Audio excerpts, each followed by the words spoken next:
conociendo el fin de los tiempos. Esta parece que es la sexta o la séptima conferencia, pero estamos en una serie en la que estamos tratando de investigar de una forma minuciosa, detallada, profunda en la Biblia, si realmente la Biblia tiene o nos da el 100% de seguridad, no del día en la que Cristo viene, ni del arrebatamiento, sino si encontramos en la Biblia la seguridad de que realmente nos encontramos en la última generación, en los últimos tiempos. Y hasta ahorita lo que hemos estudiado, les recomiendo las conferencias anteriores, hemos llegado a un punto, ¿verdad?, donde estamos así expectantes, porque es impresionante cómo Dios escogió a la nación de Israel para que se convirtiera en el termómetro de Dios. Israel es el termómetro de Dios. La iglesia no es el termómetro de Dios. La iglesia fue incluida en el plan de Dios cuando Dios rechazó a Israel hace 2000 años porque rechazaron a Cristo como el Mesías. Dios nos pone a nosotros porque no hay nadie indispensable en la obra de Dios, pero cuando Dios regrese a tratar con Israel, Romanos 9, Romanos 10, Romanos 11 lo explican claramente, Oseas capítulo 5, Oseas capítulo 6, Ezequiel capítulo 37, etcétera, etcétera, etcétera, etcétera, Apocalipsis capítulo 11, entonces la iglesia no puede estar aquí en la tierra. ¿Por qué? Porque a Dios le falta 7 años para terminar con Israel, que son los 7 años de la gran tribulación. Cuando Dios le dio la profecía a Daniel, capítulo 9, versículo 24 al 27, que se conoce como las 70 semanas de Israel, Dios le dijo a Daniel muy claramente, Israel se encontraba en un punto muy delicado de su historia, porque los 70 años que se habían profetizado Jeremías de que Israel iba a pasar en Babilonia, cautivo, exiliados, estaban a punto de cumplirse. Entonces Daniel se pone a orar, Señor, te pido que me digas cuál es el plan ahora, ya vamos a regresar a Israel, ¿cuál es el futuro de nosotros? ¿Seguirás tratando con nosotros? ¿Seguimos siendo tu pueblo? Etcétera, etcétera. Entonces el ángel Gabriel, que es el mensajero oficial de Dios en el Antiguo y en el Nuevo Testamento, porque es el que se le apareció a María, el que se le apareció a todas las demás personas, a José y a María cuando iban escapándose a Egipto, Gabriel le dice a Daniel, 70 semanas están profetizadas o destinadas para, escuchemos con claridad, la ciudad de Jerusalén y el pueblo judío. Los judíos, como en las clases anteriores hemos visto, tenían semanas de 7 días y tenían semanas de años. En otras palabras, dice el Salmo 90, 1 Pedro capítulo 3, que para Dios un día es como 1000 años y 1000 años como un día. Si nosotros calculamos que de Adán a nuestros días han transcurrido aproximadamente 6000 años, nos encontramos así, de que venga el Señor por nosotros. De Adán a Abraham hubo casi 2000 años. De Abraham a Cristo otros 2000 años. Y de Cristo a nuestros días llevamos 2000 años aproximadamente.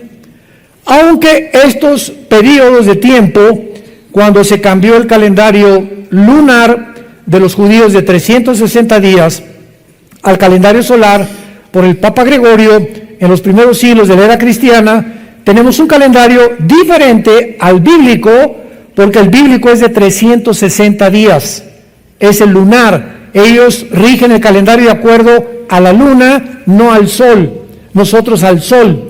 Y nuestro calendario se le aumentaron 5 días, minutos y segundos. 365 días. Muy bien. Pero aún tomando en cuenta todos estos días que se aumentaron al calendario, más los años bisiestos, etcétera, etcétera, nos encontramos verdaderamente en el borde, ¿verdad?, en la orillita ya de que la consumación del plan de Dios para su iglesia llegue a su término.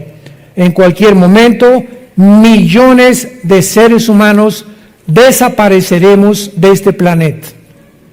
Mientras viene este evento, el diablo, Satanás, que tiene control sobre la materia, sobre la energía, y esto nos lo revela la Biblia, el poder impresionante de la materia, de las neuronas, del cuerpo humano, de los genes que tienen los demonios, que están avanzadísimos a nuestra genética, a la neurología, etcétera, etcétera. El mundo tiene que comenzar a entender que cuando desaparezcamos, millones de personas, ¿qué van a contestar los científicos ateos? O los secularistas o los mundanos. Se los llevaron los ovnis. Increíble. El Vaticano tiene una oficina para la investigación de los ovnis y el Papa Francisco declaró que si venían, a lo mejor la muerte de Cristo los iba a perdonar también. Cuando, discúlpeme, ¿verdad?, pero la teología nos muestra que la redención de nosotros se debió a una maldición hace 6,000 años en un huerto del Edén. Y que Jesús tuvo que hizo hombre y hacerse carne para romper esa maldición, porque solo Dios la podía romper. Entonces, si hay extraterrestres, como dicen los marcianos, lo que sea, la redención de Jesús no se podría aplicar a ellos. Esto es una barbaridad teológica.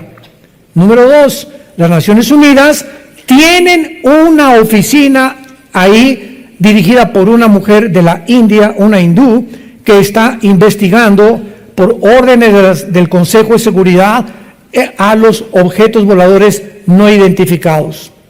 Y en el estado de Colorado, el Vaticano tiene un telescopio que es de los más grandes del mundo, y el telescopio se llama Lucifer,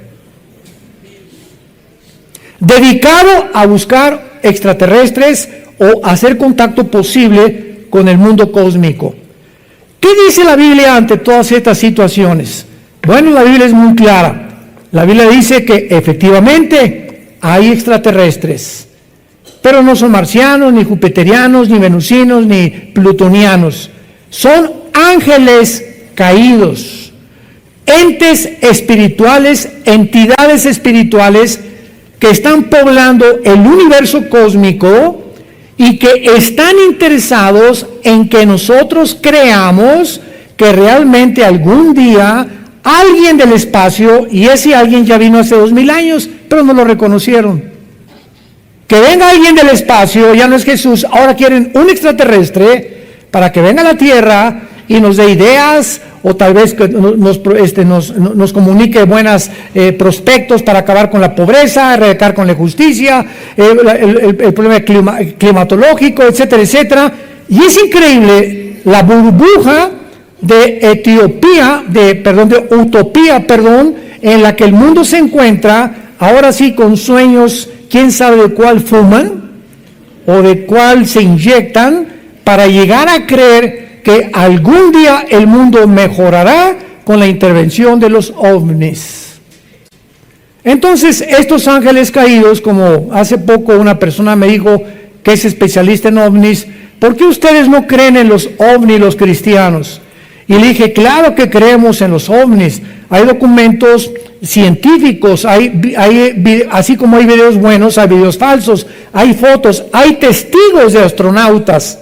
Y los astronautas, la mayoría, son personas educadas, con una disciplina férrea, personas de un carácter científico en matemáticas, en astronomía, muy elevado, mucho más que nosotros, que han dado testimonio, que han pasado enfrente de ellos objetos voladores no identificados.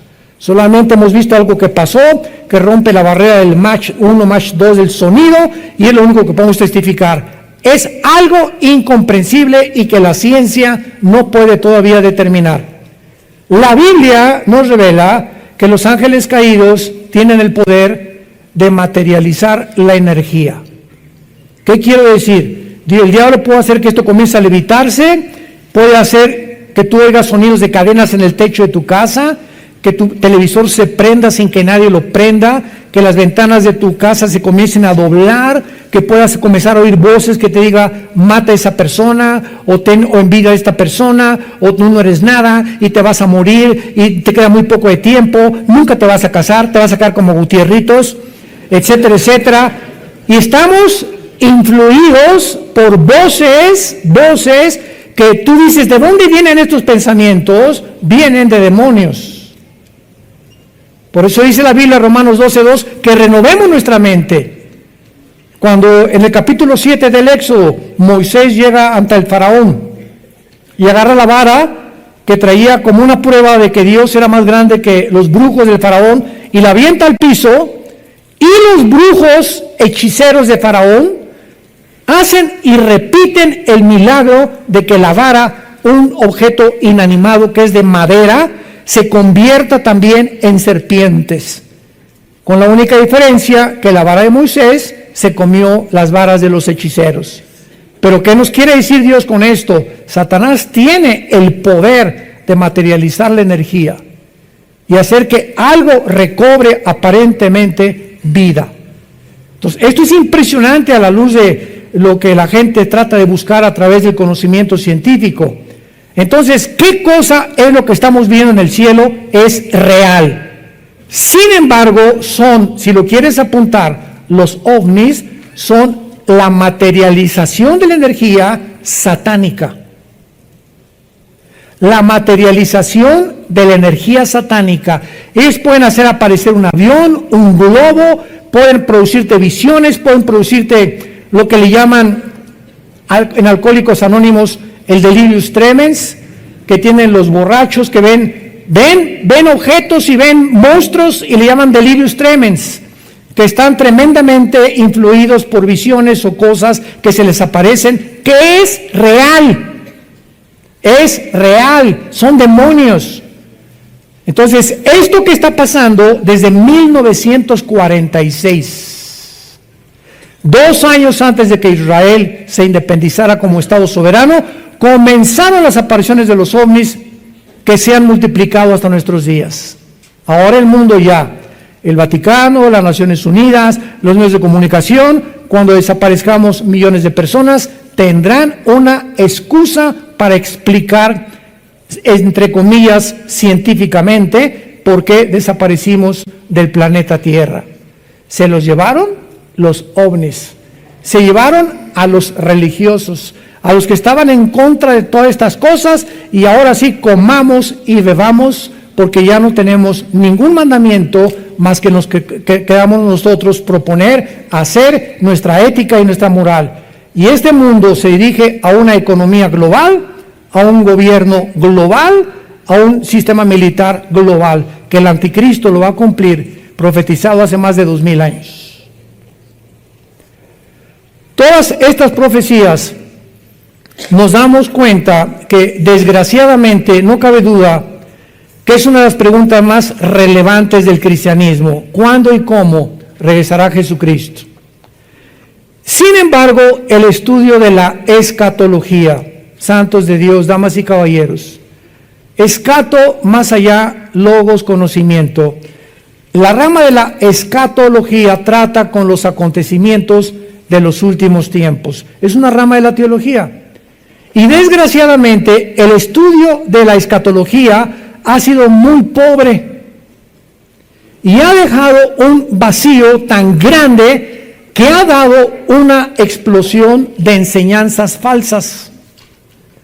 Entonces, por todos lados oyes, ¿cuándo viene Cristo? Pues yo creo que en el pretribulacionismo, no a la mitad de la tribulación, no al final de la tribulación, otros que ni el milenio existe. Otros están enseñando que ni siquiera existe el rapto. Increíble, impresionante, que el rapto ni siquiera existe. Entonces, toda esta serie de enseñanzas, vemos que la sana doctrina ha sido reemplazada por mensajes que apelan a las emociones, y el discernimiento ha sido abandonado por experiencias místicas. El otro día tuve una entrevista en un programa de televisión y me preguntaron, ¿a quién recurro? Virgen del Cobre, de los Sagrados, la Macarena, que por qué yo no creía en las manifestaciones del Espíritu Santo. No dije ninguna virgen.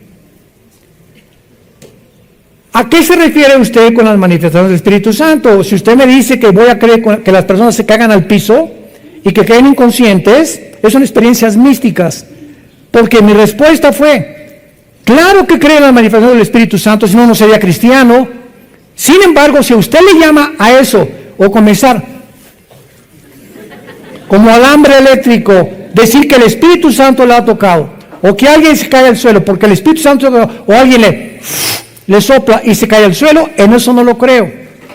¿Por qué? Contesté, porque detrás de cada cosa que hace Dios está su sabiduría. Y la pregunta que cabe aquí es la siguiente: ¿cuál sería el motivo de Dios para tumbarnos al suelo? ¿Querrá Dios que estemos paraditos o acostados y soñando? ¿Cuál sería el propósito de Dios? O sea, ¿es un circo? ¿O Dios, el Espíritu Santo realmente nos quiere tumbar? Ahora sí, el Espíritu Santo, que nadie se ponga atrás y que se descalabre. A ver, déjenlo, si es el Espíritu Santo, que no haya catchers. Y que no haya nadie que los cache, si el Espíritu Santo no va a querer que descalabre una persona, ni que se quede conmocionada con un trancazo en el mosaico o en el cemento. Estamos en un mundo tan engañoso, pero tan engañoso, que se comienza a propagar. Esto comenzó en los 90 del siglo pasado, con un predicador que ya escuché, parece que hasta se arrepintió, americano, que me reservo su nombre, y se quitaba el saco, y llórale, y tumbaba, y todos para atrás. ¿Ustedes creen que el Espíritu Santo quiera dar esos espectáculos? A ver, me quito mi saco para que vean que aquí yo traigo el poder de Dios. Mejor no lo digo la palabra. ¿Qué tiempos estamos viviendo? Bueno, la cuestión es que han pasado casi 2000 años desde que Jesús ascendió al cielo, y la cristiandad tiene ahora que realmente reconciliar dos posiciones paradójicas aparentemente en cuanto al regreso de Jesús. De esto se trata esta serie. Número 1, nadie sabe la hora ni el regreso de Jesucristo. Cuando los apóstoles estaban ya a punto de presenciar en Hechos capítulo 1 la ascensión de Jesucristo al cielo, 50 días después de que Cristo muere en la cruz, ya se va al cielo, le preguntaron en el versículo 6 del libro de los Hechos capítulo 2, Hechos 1, 6 y 7, vean ustedes, los discípulos, los apóstoles, ya Cristo había resucitado. En el camino de Maús ya había caminado con dos de ellos, ya les había explicado, tardos para oír a Moisés y a los salmos y los profetas, que el Hijo del Hombre tenía que morir y resucitar a los 3 días. Y después de casi 50, 40 días más o menos que estuvo apareciéndose Jesús a cientos de personas y a sus discípulos, aquí los discípulos todavía no les caía el 20. Todavía no estaba el Espíritu Santo en ellos, porque esto es antes de Pentecostés, y todavía tenían aquí zonas grises en el cerebro, y verdad que no era culpa de ellos, sino no llegaba el tiempo de la iluminación total, y le preguntaron a Jesús. Hechos 1:6, los que se habían reunido le preguntaron diciendo, Señor, vean la pregunta, ¿restaurarás el reino de Israel en este tiempo? O sea, ¿saben qué le estaban preguntando a Jesús? Seguían creyendo que el Mesías tendría que restaurar Israel, porque la profecía decía que el Mesías vendría y acabaría con los romanos, y no entendieron que primero era la muerte y después la corona. Cristo tenía que morir primero y después tenía que resucitar. Estaban interesados en el reino de Israel. Ahora, también es lógico porque a los gentiles, a nosotros, no se nos había predicado todavía el Evangelio. Entonces, ellos todavía no tenían conocimiento de la iglesia, que ya Jesús en los Evangelios les había dicho, voy a edificar mi iglesia y las puertas del infierno no prevalecerán contra ella. Pero lo importante es la respuesta que les da Jesús. Versículo 7. Y les dijo, no les toca a ustedes saber los tiempos o las sazones que el Padre puso en su sola potestad. A los que les interese, apunta estas dos palabras que en el original griego se tradujeron al español tiempos o sazones. La palabra tiempos es la palabra cronos, C-H-R como suena, O-N-O-S. De ahí viene la palabra cronología. No les toca a ustedes saber la cronología. Y la palabra sazones es la palabra kairos, con K. Y esta palabra, los sazones, significa el tiempo específico. Se los voy a explicar. Nosotros tenemos un calendario. Yo ahorita, por ejemplo, ya comencé mi calendario para el año que entra. Enero, febrero, marzo, abril, y ahí voy apuntando las fechas, los compromisos, las responsabilidades, ¿verdad? Entonces, todo lo que está en este calendario es mi cronología. El tiempo que yo estoy dividiendo para que en el siglo XX, en el año 2020, yo pueda saber exactamente qué compromisos tengo con el doctor, por acá, por el viaje, lo que tú quieras, cumpleaños de mi familia, bla, bla, bla, bla. Ok, eso es la cronología. El tiempo completamente panorámico. Kairos es el día de tu cumpleaños. Es un día específico, es el día de la independencia, es el día del pastor, o es el día de la Biblia, o es el día, Navidad ahorita el 24 son Kairos, o sea, son días específicos. Cristo dijo, no les voy a decir ni la cronología, ni el tiempo específico, o sea, el día en que mi hijo regresa. Y como no les voy a decir nada, recibirán poder cuando el Espíritu Santo venga sobre ustedes y me serán testigos. O sea, no se preocupen tanto por el tiempo, sino por hablar de mí. Ahorita en Navidad, si eres cristiano, te vas a parar en la cena de Navidad. Y ahí va a estar tu compadre, el que le dice en verdad el guajolote de Tlanepantla, y tu comadre, y borrachos o familiares que tenemos, ¿verdad? Todos que no están en Cristo, etcétera, etcétera. Te vas a parar tú. Ahorita nos están llegando correos. ¿Qué digo? ¿Cómo que qué dices? Te vas a parar. Tengo una semana en Cristo. Con esa semana en Cristo, familiares, permítame un minuto. Quiero decirles que hace 2000 años un hombre murió en la cruz. Y nunca digan, el pastor dijo. La Biblia dice, no nos metan a nosotros. Porque aparte nos meten en problemas, ¿no? El pastor me dijo que te dejara, imagínate nada más. La Biblia dice que un hombre murió hace 2000 años, que fue crucificado, enterrado y resucitó a los 3 días. Es todo lo que tienes que decir. ¿Ya te lo memorizaste? Nada más. Y que cualquiera de ustedes ahorita en esta cena que quiera invitarlo a su corazón, Él entra a vivir en tu vida. Nada más. Porque la palabra de la cruz es locura a los que se pierden, 1 Corintios 1. Y estas poquitas palabras, pero tienes que mencionar, fue crucificado, fue enterrado y fue resucitado. 1 Corintios 15, el 1 al 4, este es el Evangelio. Si tú te paras en Navidad, peace and love, Dios los ama a todos, Dios es bueno, y Dios quiere lo mejor para todos ustedes, bendiciones. ¿No quieren aceptar a Jesús? Nadie va a entender lo que les dijiste. ¿Cuál Jesús? Yo tengo un familiar que se llama Jesús. Una señora me dijo, yo también creo a Jesús. Le dije, ¿el de la Biblia? Si usted cree Jesús de la Biblia, usted sigue al Jesús de la Biblia. Pero el Jesús que usted está me diciendo, 1 Corintios 11, del 3 al 4, dice, si alguno recibe a otro Jesús que no es el de la Biblia, o otro espíritu, no es realmente de Dios. Vean qué sutil está esta cosa. Yo creo en Dios, pregúntale, ¿en cuál? Los hindúes tienen 6 millones. Yo creo en Jesús, ¿en cuál Jesús? ¿El de la Biblia? ¿Lo estás siguiendo? ¿Sigues al Jesús de la Biblia o te has hecho tu propio Jesús? Y lo sigues cuando te da la gana, cuando te conviene y has puesto tus 10 mandamientos sin tomar en cuenta el Jesús de la Biblia. ¿Ven cómo es la gente? Entonces tenemos la responsabilidad de ser testigos en cualquier momento y más en esta época tan importante donde los corazones están preparados para recibir a Jesucristo. Muy bien.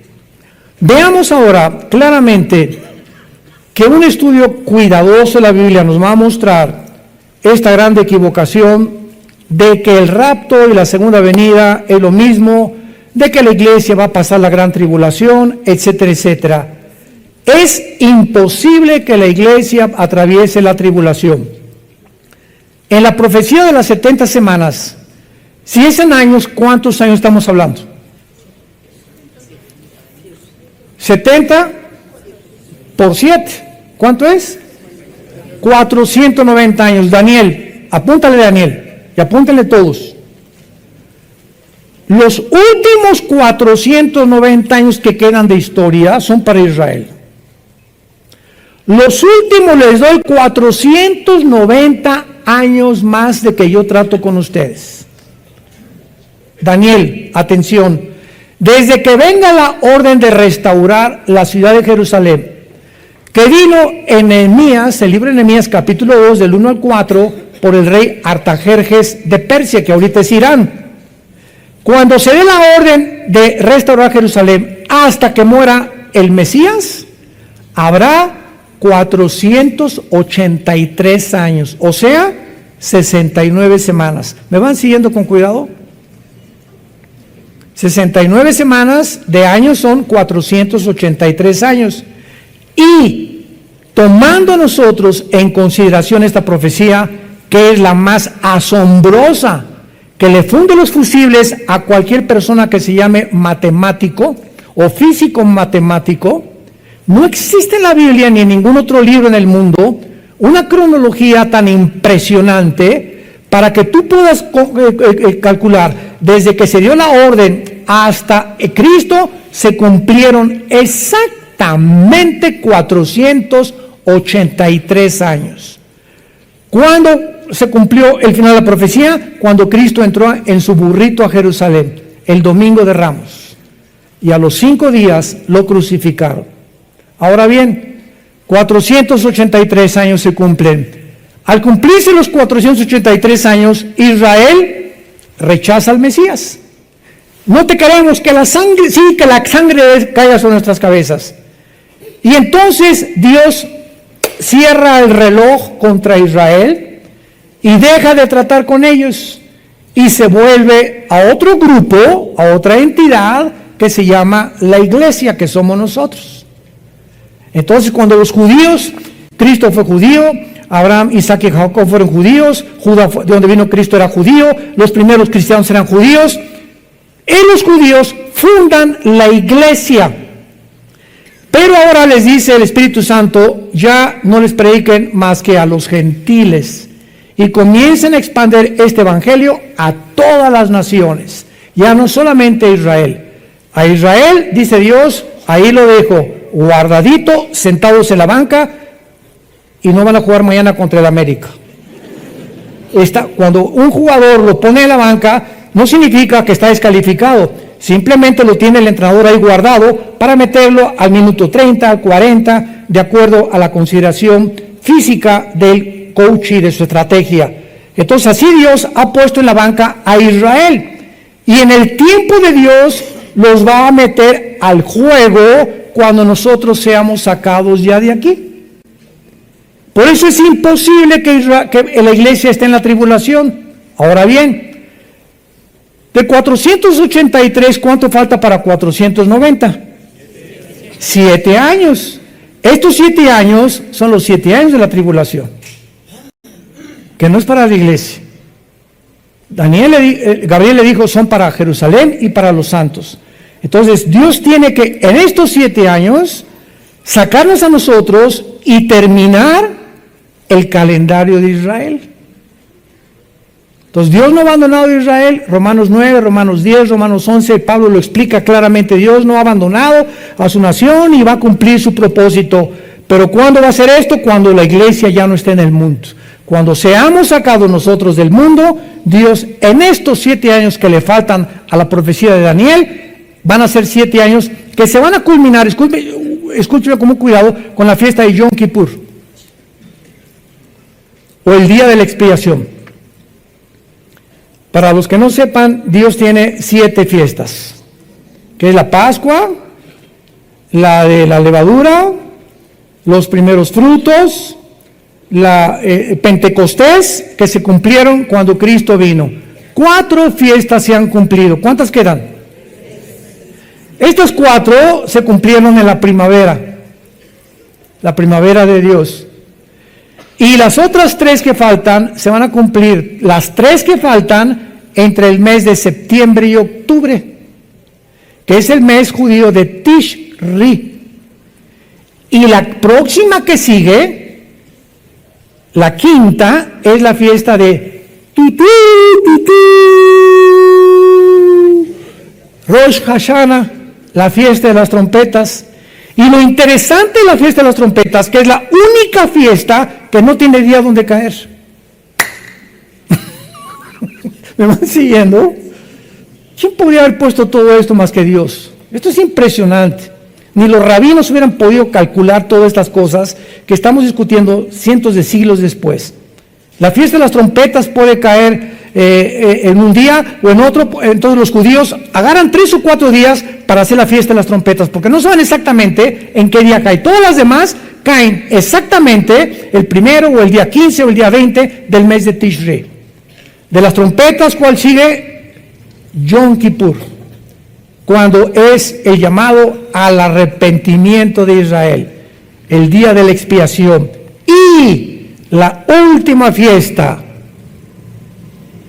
el Sukkot, la fiesta de los tabernáculos, que muchos de ustedes han venido aquí y la celebramos no porque la tengamos que celebrar por obligación.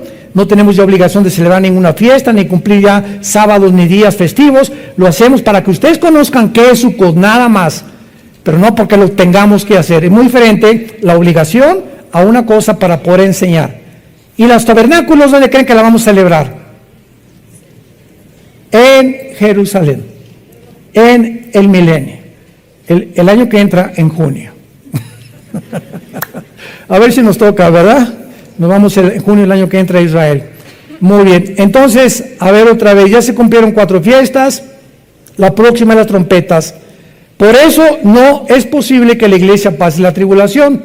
Las trompetas, los judíos la asocian precisamente, los judíos mesiánicos, con Rosh Hashanah o con la fiesta de las trompetas, porque primera de Corintios 15, 51 al 53, dice, se tocará la trompeta final. Muchos, ¿verdad?, por no conocer la escatología, la relacionan con las trompetas del Apocalipsis, por el amor de Dios. Las trompetas del Apocalipsis son de juicio. Esta es tutú, vámonos a casa. Juímonos, decían en mi rancho.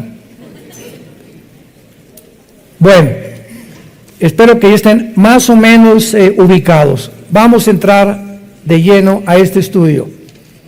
Esta fue la introducción. Como decía Pablo, hay tantas cosas que explicar, tantas cosas que enseñar, ¿verdad? Y a veces yo le pido a Dios, Señor, dame sabiduría, por favor, para explicar estas cosas y que las puedan entender claramente tu pueblo. Porque es importante que podamos comunicar estas verdades de una forma en la que puedan ustedes, si no entender claramente por tu falta de estatura y crecimiento espiritual, por lo menos darte una idea de cómo está las profecías bíblicas en la Biblia. El 30% de la Biblia son profecías. La Biblia contiene un 30% de profecías y los 2 eventos proféticos. De todas las profecías que hay en la Biblia, los 2 eventos proféticos que van de la mano así, como hermanitos gemelos, son el renacimiento de Israel como nación, 1948, y el arrebatamiento de la iglesia.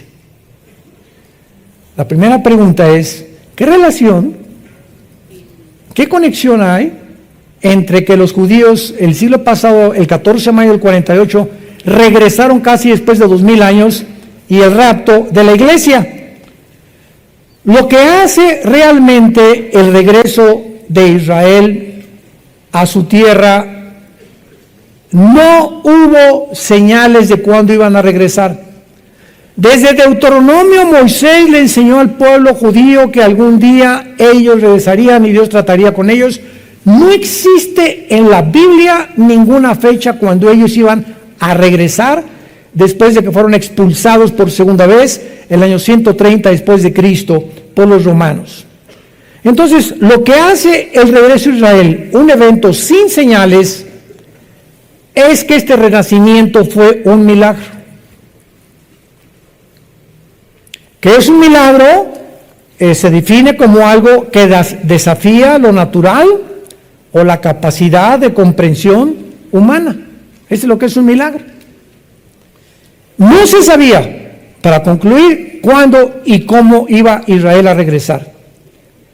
Y después de 2 guerras mundiales, la Primera Guerra Mundial, vean lo que se encuentra detrás de los eventos de la historia. Dios es el Dios de la historia. La Primera Guerra Mundial prepara la tierra para que los judíos regresen.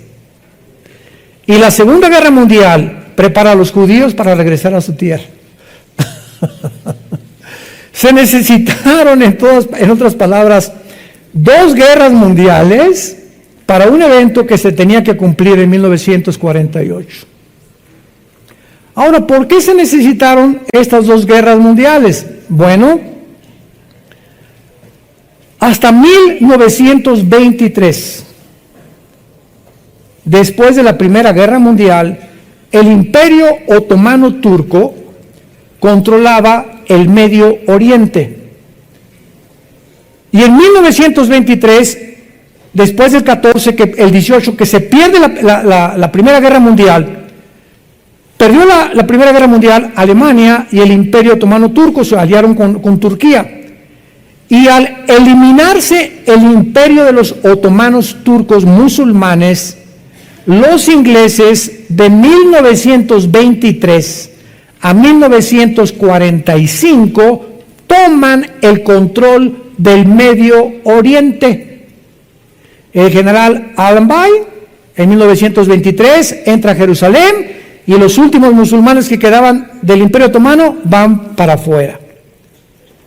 Esto fue, si no hubieran vencido los ingleses a los otomanos, ¿cómo podría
Israel regresar a su tierra? Síganme con cuidado. Ya vean cómo Dios prepara en la historia todo para que sus profecías se cumplan. Viene la Segunda Guerra Mundial, la persecución de los nazis contra los judíos. El diablo sabía, la única verdad que el diablo sabía era que Israel iba a regresar a su tierra. Y el diablo sabía que cuando Israel regresara a su tierra, tenía que comenzar a contar sus días. Porque para que Israel regresara a su tierra, se tenía que cumplir todas las demás profecías. Si Israel no hubiera regresado, ¿a quién va a perseguir el anticristo? Si Israel no hubiera regresado, ¿qué templo iban a levantar? Si Israel no hubiera regresado, ¿cómo podría cumplirse la semana 70 de Daniel? Entonces, era imprescindible que Israel regresara.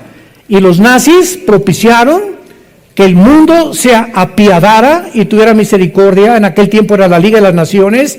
Votaron, creo, 23 contra 12 votos, que por fin los judíos les permitieran regresar a su tierra casi después de 2000 años, señores historiadores que nos están escuchando y señores sociólogos que nos escuchan, el regreso de Israel a su tierra es el milagro más grande de cualquier nación en toda la historia de la humanidad. No ha habido un milagro semejante donde una nación, ya no después de casi 2000 años, sino después de una sola generación, que es aproximadamente 80 años, regresar a su tierra con su religión, con su cultura, con su estado y con su idioma. No pudieron las naciones absorberlos. Los franceses no les cambiaron su idioma, ni los ingleses, ni los italianos, ni los mexicanos, ni nosotros vamos a Texas, o nuestros paisanos que ya se han ido, ya no quieren hablar español. En casi una generación, 80, 100 años. Porque quieren, y eso es un fenómeno normal de la sociología, se quieren adoptar a la cultura. Y mi esposo y yo tenemos cantidad, ¿verdad? Tenemos un paisano jardinero que va cada 15 días a la casa de ustedes a cortarnos ahí el pastito de la casa y le preguntamos, ¿verdad? Oye, y el español ustedes saben que hablan o mencionan, le llaman mocho, ¿verdad? O sea, no es realmente un castellano. Y ven a sus hijos a ayudarlo a cortar el pasto y hablo con ellos y me hablan en inglés. Y le digo, ¿por qué no quieres hablar español? Y me dice, papá, es que a la escuela les da vergüenza. Quieren ya desde niños ser aceptados como norteamericanos, para no ser marginados ni rechazados por el racismo que existe todavía. Y estos señores judíos, 2000 años, damas y caballeros, y regresan hablando hebreo. Cada niño que nacía va a decir nuestro idioma, esto es nuestro idioma, esto es nuestro idioma, esto es nuestro idioma. Es un milagro porque nunca jamás se volvió a dar en la historia ni se ha dado de la humanidad. ¿Van ustedes entendiendo por qué es tan significativo y tan importante el regreso de Israel en 1948 en la relación con las profecías bíblicas? Ahora, muy bien, esto es lo que hace este renacimiento nacional, no espiritual. Espiritual será cuando después de la tribulación se conviertan, Romanos 11, 25, 26, y todo Israel será salvo. Los que crean en el Mesías, desde luego, hasta que Cristo venga, y ya podrán, creyendo en el Mesías, entrar al milenio junto con todos nosotros, que regresaremos con Cristo en su segunda venida. Muy bien, esto es lo que hace milagroso este regreso. Ninguna nación ha podido jamás en la historia regresar a su tierra después de haber sido dispersada nada más por más de una generación.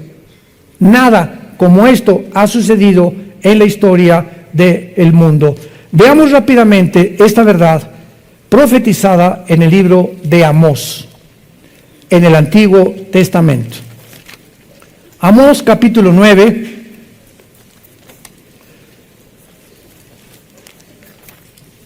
versículo 14 y 15. Esta profecía es impresionante, sencillamente cautivadora. Ahora sí que de veras, la persona que no quiera creer es porque no le conviene creer. La persona que esté buscando evidencias de que la Biblia es la palabra de Dios, o de que Dios existe, estas profecías, le funden los fusibles a cualquiera. Voy a leerles una profecía que fue escrita hace 2600 años. ¿Cuánto? ¿Por Walter Mercado? ¿Por Nostradamus? ¿Por los astrólogos? ¿Por los profetas hebreos? Vean lo que dice Amós 9, 14 y 15. Y traeré del cautiverio a mi pueblo Israel. Edificarán las ciudades asoladas, número 1, las habitarán, plantarán viñas y beberán el vino de ellas, harán huertos y comerán el fruto de ellos, pues los plantaré sobre su tierra y nunca más serán arrancados de su tierra que yo les di, ha dicho Jehová Dios tuyo. Pongan los que les interese y trajeron su Biblia y no el periódico. Pon ahí junto a ese versículo 14 de mayo de 1948 se cumplió esta profecía. Traeré del cautiverio a mi pueblo Israel. Número 2. Esta profecía dice, todo esto es insólito, que cuando ellos regresaran iban a edificar e iban a plantar viñas.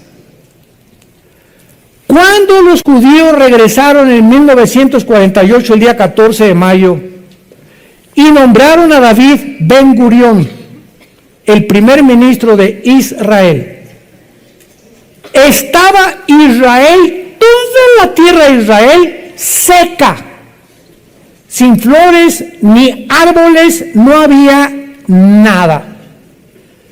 Para 1950 al 52, en casi 4, 5, 6 años de que regresaron, plantaron más de 6 millones de olivos.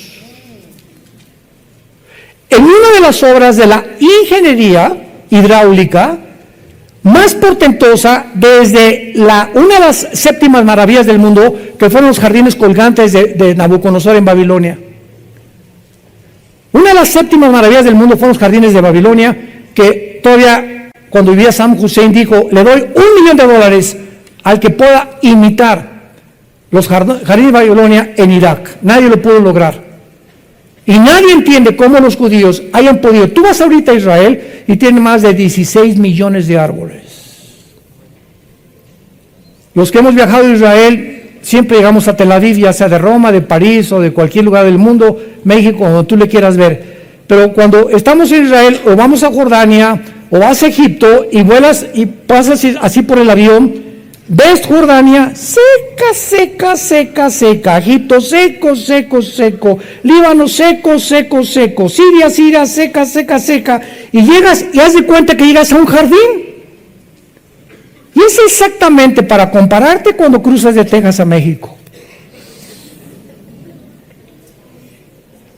Cuando volamos mi esposa y yo a Texas, seco, seco, seco, seco, seco. Y ya entras a Texas, o a Arizona, o a California, o a cualquier estado, todo verde en Estados Unidos. ¿Por qué? ¿Por qué esa grande diferencia? Todo ordenado, todo se respetan a la autoridad, etcétera, etcétera. ¿Qué es lo que hace estas culturas diferentes unas de otras? La Biblia. La Biblia. Resulta que Estados Unidos, en 1625, cuando llegaron los peregrinos huyendo de la persecución del Vaticano a Inglaterra, y llegaron a Estados Unidos, al estado de Virginia, a Rhode Island, 1625, con este libro. Y fundaron Estados Unidos con este libro.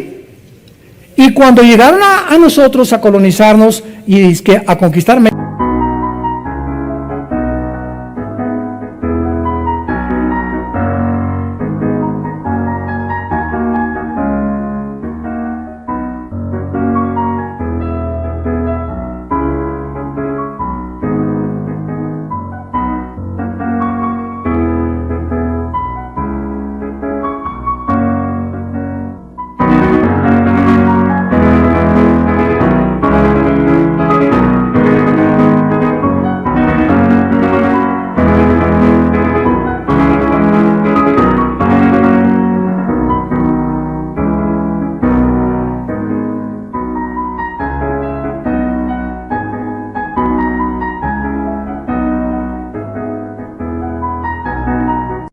llegaron los españoles con Fray Bartolomé de las Casas, con religión, se juntan con los indígenas y los aztecas y se vuelve un sincretismo entre religión y brujería. Y ahora tenemos eso. Tú entras a cualquier iglesia y hay gárgolas por todos lados, incienso y esto, y misticismo, y por acá y por allá. Me acuerdo que había una bruja llamada Doña Pachita, tu madrina. Es broma. Y me acuerdo que mi hermano Alejandro, ¿verdad? Él fue el que me dio a Cristo, es el director del ITI. Mi hermano Alejandro fue hippie, traía su pelo hasta acá y peace and love, ya saben cómo era la época de los 60, 70, ¿no? Y él me dice que fueron a ver a doña Pachita, allá a Oaxaca, y a probar los hongos alucinantes. Mi hermano, gracias a Dios, que quedó bien, normal después de todo. Lo salvó Cristo, ¿verdad? Y restauró su mente y todo. Pero me platicaba, ¿verdad?, que cuando experimentaron con estos hongos alucinantes, una de las cosas que Pachita tenía a San Juan Bautista, tenía a Cristo, tenía vírgenes, tenía a Nostradamus, tenía a todos. O sea, dentro de la brujería tienen sus vírgenes, tienen esto, tienen el otro, pero también tienen a sus brujos y a sus chamanes. Entonces, ¿cómo puedes reconciliar la mezcla del ocultismo con la luz? Ahorita comienza ya a despejar tu mente y a darte cuenta que esto es incongruente, pero que por resultado de la ignorancia de este libro, pues las naciones caen en lo que la mayor parte han caído. Como se acuerdan el chiste que les conté ayer en el desayuno, el Día de Muertos en México. Llega la India María con su olla de mole y se sienta junto a su muertito. Y llega también la señora Pompidou con su ramo de ros. India bruta, ¿cuándo crees que va a venir tu muertito a comerse el mole? Y le contesta la India María, cuando venga el suyo por las flores. Tanto ricos como pobres viven una ignorancia, un paganismo, ¿verdad? Que la Biblia nos quita las vendas y nos da la luz y de saber que un cristiano no regresa nunca al panteón. Porque Jesús dijo que es la resurrección de la vida y no hay más que gusanos y huesos. Tu muertito no se va a comer el mole, ni tampoco las flores las va a oler. Pero eso lo hacemos cuando ignoramos qué se encuentra detrás de todo, las fiestas y las cosas que nosotros, por tradición, porque es una tradición nada más, hacerlo. Bueno, y finalmente, vemos aquí en esta profecía de Amós que estamos estudiando, para terminar, que plantan los judíos casi 6 millones, cumpliéndose el versículo 14, y en el versículo 15 culmina esta profecía, Amós 9:15, pues los plantaré sobre su tierra, y la promesa de Dios es que cuando regresaran en 1948 a su tierra, nadie los iba a volver a arrancar. A pesar de ser así una minoría, asombraría al mundo el sistema de defensa que iban a desarrollar, que hasta el siglo XXI Israel tiene los mejores pilotos del mundo, más que los MiG rusos y los F-35 que tienen ya los americanos y que los ingleses. No hay aviación como Israel ahorita. No hay tecnología en armas y en internet y en la cibernética como lo que han desarrollado los judíos. Llegaron los judíos el 14 de mayo a las 5:30 de la mañana del día 15 de mayo, los atacaron 4 naciones árabes. Se fueron contra ellos. Vino 1952, 54, los volvieron a atacar. Y para terminar con la guerra milagrosa de los 6 días, del 1 al 6 de junio de 1967, donde se juntan todas las naciones árabes dirigidas por Gamal Abdel Nasser, el presidente de Egipto en aquel tiempo, reúne a los jerarcas de Jordania y a toda de Egipto, de Siria, de Irak. Exterminemos a los judíos, echémoslos al mar Mediterráneo. ¿Saben ustedes lo que pasó en la guerra de los 6 días? Ahorita somos como 2,000 personas en este auditorio. Dentro de las leyes de las probabilidades, señores matemáticos, si tuviéramos nosotros 100 rifles y nos rodeara ahorita un ejército de 1,000,000 de soldados, somos 2,000, ¿cuántas probabilidades tendríamos de salir vivos? 10 a la 12ª potencia. Imposible. Son las mismas probabilidades que tenían los judíos en comparación con su armamento, sus tanques y sus aviones, de salir vivos de esta guerra. El general Schwarzkopf compra su libro, su biografía, que fue un cadete de West Point y dirigió la invasión, no la invasión cuando sacaron a San José en 1990-91 de la guerra del Golfo Pérsico. El general Schwarzkopf dijo en su libro: yo soy un militar, tengo casi 80 años de edad, se murió hace algunos años, nunca ni las falanges de Alejandro el Magno, ni Napoleón Bonaparte, ni los Pirineos de Aníbal, no conozco ningún ejército que haya podido sobrevivir, ni la estrategia que tuvieron los judíos, como la guerra de los 6 días. ¿Qué pasó? Al segundo día que se juntaron, un sargento israelí interceptó un mensaje de un sargento iraquí de la invasión. ¿Saben lo que hicieron los judíos? En el segundo día se subieron a 6 aviones. Se elevaron hacia el cielo y comenzaron a las 4:30 de la mañana del día tercero. Acabaron con toda la aviación de los egipcios. Se fueron sobre el aeropuerto de Jordania. Total que en el quinto día, los ejércitos enemigos no tenían un solo avión. Ellos controlaban el aire. Y controlando el aire, controlaron la tierra. Cuando controlamos la oración, controlamos lo de abajo. Todo tiene una relación con el mundo espiritual. Esto es asombroso. Son como las guerras de Josué, ilustran cosas espirituales del Nuevo Testamento. Bueno, total que ya los tanques arrasaron. En el 6º día, los judíos estaban en el Sinaí. Habían entrado a Egipto hasta el Sinaí. Habían conquistado las colinas de Golán. El año que entra las vamos a visitar cuando vamos al barco. Y habían conquistado la Franja de Gaza y el Banco Oriental en 6 días. ¿Saben por qué acabaron en 6 días? Porque el 7º tenían que descansar. Hasta con eso. No hay coincidencias, de veras, esto es asombroso, ¿verdad? Este es el Israel de Dios.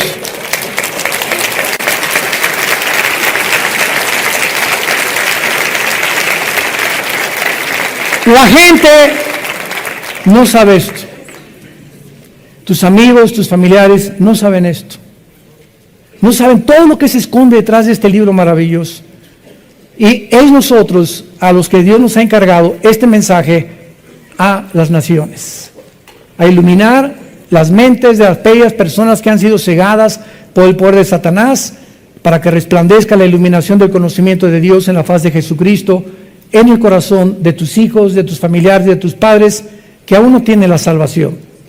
Sé un testigo fiel hasta la muerte y permanece en la esperanza a la que Dios nos ha llamado, a todos nosotros hasta el final, para nunca tener de qué avergonzarnos. Te damos gracias, Padre, por esta serie, conociendo el fin de los tiempos.